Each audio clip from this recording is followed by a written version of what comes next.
4.5. Hi, Diana. Hi, Donna. You made it back then. Eventually. What a nightmare. So, how's it going? We're still editing the human trafficking documentary. Yesterday I concentrated on the section where you were on location. I started off with some GVs and tracking shots, then moved on to the interviews you did. Are there any interesting ones? There's one interview with a woman who was trafficked that's really powerful.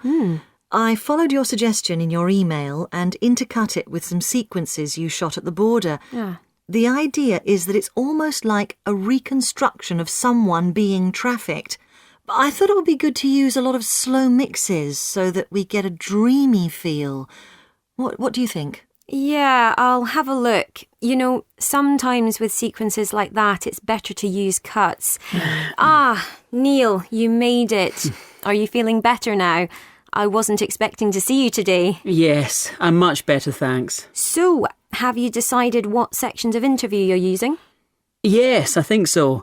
Diana, did you say that you'd done some work with the clip spotter yesterday? Yes, and I've got all the time codes here.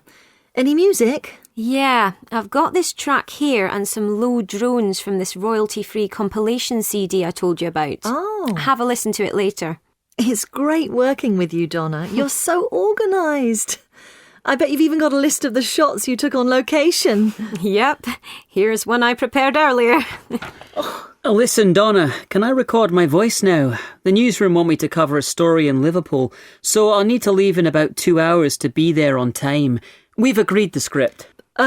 We recorded Silvana earlier today, as we thought you might be too ill. It doesn't matter. We'll record Neil now he's here. The booth's all set up for you, Neil. Just head in and we'll fix an appropriate voice level, so if you just make your way in there.